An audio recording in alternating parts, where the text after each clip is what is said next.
6 जून 2025 की सुबह मेरठ के बहादुरपुर इलाके की नहर के पास एक ऐसा मंजर देखने को मिलता है जिसे देखकर लोगों के रोंगटे खड़े हो गए।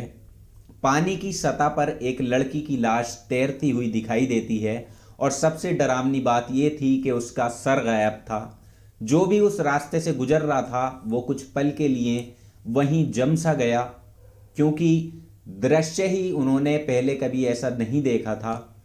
कुछ लोगों ने हिम्मत जुटाई और फौरन पुलिस को खबर दी।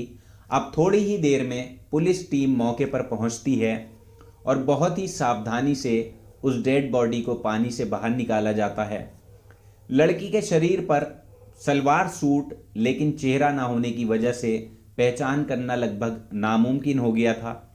अब पुलिस ने आसपास मौजूद लोगों से पूछताछ की, लेकिन किसी ने भी उसे पहचानने से इनकार कर दिया। किसी ने नहीं कहा हमारी जानने वाली है। अब मामला और उलझ गया जब कोई सुराग हाथ नहीं लगा। इसी दौरान तलाशी लेते वक्त पुलिस को उसके कपड़ों में से एक छोटी सी पर्ची मिलती है जिस पर एक मोबाइल नंबर लिखा हुआ था। अब यही नंबर उम्मीद की एक किरण बनकर आया था। लाश को पोस्टमार्टम के लिए भेज दिया जाता है और पुलिस अब इस नंबर की जानकारी निकालने में पूरी तरह से जुट जाती है। अब इस जांच में पता चलता है कि यह नंबर किसी अमन कुमार के नाम पर रजिस्टर्ड है, जिसकी उम्र लगभग 22 साल थी और वो नगली गांव का रहने वाला था, बीए का छात्र था। अब पुलिस ने फौरन अमन को कॉल किया और साथ ही व्हाट्सएप पर लाश की तस्वीर भेजकर पूछा कि क्या इस लड़की को तुम पहचानते हो, जानते हो।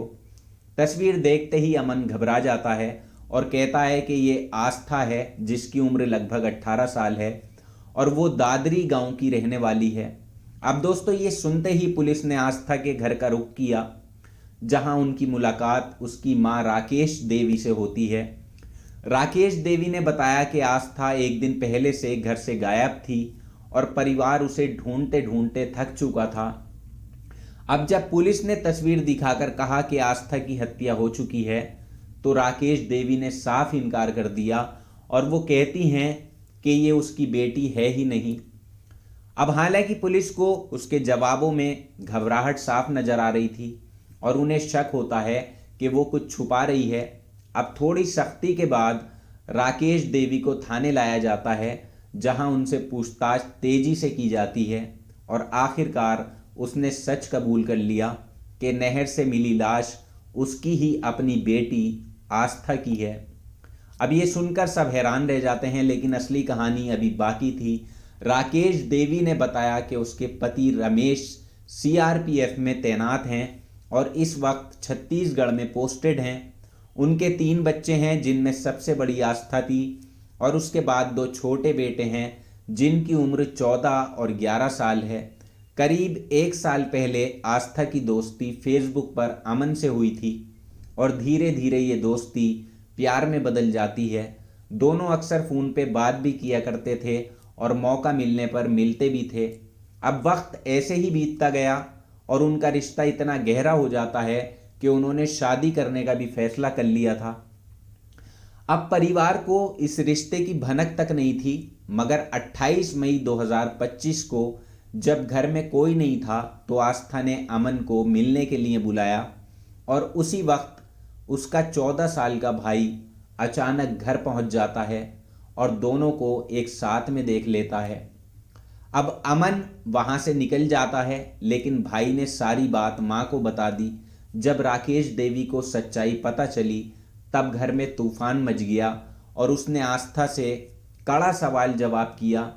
आस्था ने बिना डरे कह दिया कि वो अमन से प्यार करती है और उसी के साथ वो शादी भी करेगी। अब ये सुनकर राकेश देवी भड़क उठती हैं और उन्होंने साफ कह दिया कि उसके जीते जी ये शादी कभी भी नहीं हो सकती। माँ बेटी के बीच तकरार बढ़ती गई और घर का माहौल जो था वो भारी होता चला गया और 5 जून 2025 की दोपहर घर का माहौल इतना गर्म हो चुका था कि छोटी सी बात जो थी वो आग का रूप ले रही थी। आस्था और राकेश देवी के बीच बहस फिर से शुरू होती है और इस बार दोनों बेटे भी वहीं पर मौजूद थे।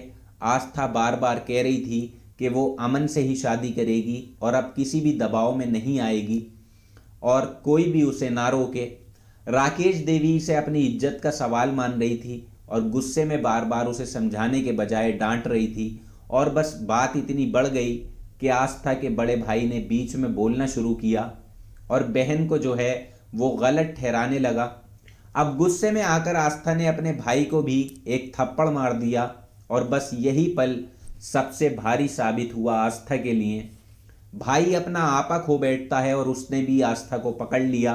राकेश देवी को ये सब देखकर और गुस्सा आ जाता है और उसने भी आस्था का गला पकड़ लिया और बड़ा बेटा उसका मुंह दबाए रहा और ये सब लगभग 10 मिनट तक चलता रहा और गुस्से में किसी को ये एहसास तक नहीं हुआ कि हालात कितने ख़तरनाक हो चुके हैं।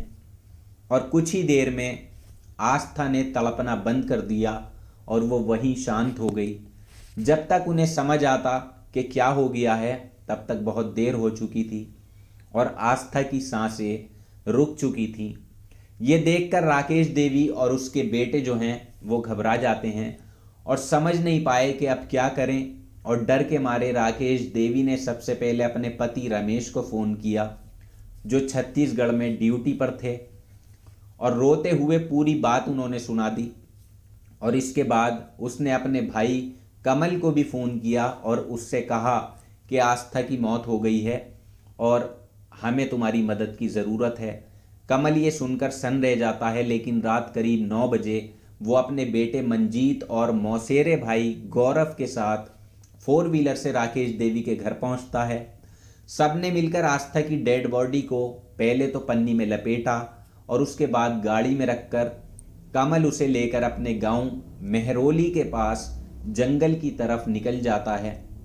अब जंगल में पहुंचकर उसने पहले शराब पी और फिर नशे की हालत में दराती से आस्था का सर उसके धड़ से अलग कर दिया। ये सोचकर के पहचान मुश्किल हो जाएगी, उसने सर और धड़ को अलग अलग पन्नी में बांधा और फिर वो बहादुरपुर की नहर पर गया और धड़ को पानी में फेंक दिया। इसके बाद वो करीब 13 किलोमीटर दूर जानी नहर पहुंचता है और वहां सर को भी फेंक देता है।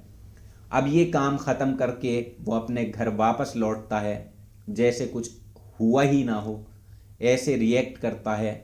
लेकिन सच ज़्यादा देर तक नहीं छुप सका। जब पुलिस ने जांच आगे बढ़ाई और राकेश देवी से सख्ती से पूछताछ की तो पूरी सच्चाई सामने आ गई।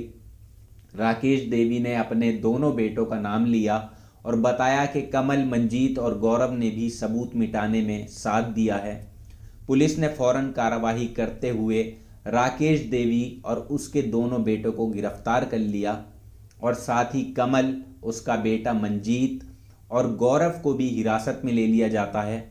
आस्था के दोनों नाबालिग भाइयों को अब बाल सुधार गृह भेज दिया गया है और बाकी आरोपियों को जेल भेज दिया जाता है। एक छोटी सी जिद और गुस्से के कुछ पलों ने इस पूरे परिवार की जिंदगी बदल दी। जिस घर में हंसी गूंजती थी वहां अब सन्नाटा पसरा हुआ है। ये कहानी सिर्फ एक घटना नहीं है बल्कि एक सीख है कि गुस्सा और जिद इंसान से क्या कुछ करवा जाती है, इंसान को भी पता नहीं चलता। इसलिए जहां भी रहें सोच समझकर फैसला लें और अपनों को समझने की कोशिश करें, क्योंकि एक पल की गलती जिंदगी भर का पछतावा बन जाती है। और अगर आस्था की कपड़ों से, जेब से वो नंबर की अमन की पर्ची ना निकलती तो शायद ये केस खुलता ही नहीं और उस बॉडी की हो सकता है कि पहचान भी नहीं हो पाती, या पहचान होती भी तो बहुत मुश्किल से होती, पुलिस को कड़ी मेहनत की ज़रूरत पड़ती। तो दोस्तों ये थी आज की कहानी। इस कहानी को लेकर जो भी राय है आपकी नीचे कमेंट सेक्शन में लिखिएगा। अपना नाम और अपने शहर का नाम भी नीचे कमेंट बॉक्स में ज़रूर लिखें। आने वाली कहानी में मैं आप सभी लोगों के नाम लूँगा। और नया चैनल है, आपके सपोर्ट की पूरी ज़रूरत है और ऐसी ही सच्ची घटनाएं मैं आपके सामने लेकर आता रहूँगा। आपका सपोर्ट चाहिए बस, और आपका प्यार चाहिए। नीचे कमेंट जरूर करिएगा अपना नाम और अपने शहर का, गांव का नाम, जहां से भी आप कहानी सुनते हैं। वीडियो को लाइक करे बिना मत जाइएगा और वीडियो को शेयर भी कर दीजिएगा। मिलेंगे जल्दी ही एक और चौंका देने वाली घटना के साथ, सच्ची घटना में। तब तक आप अपना ख्याल रखिएगा, अपनों का ख्याल रखें। जय हिंद।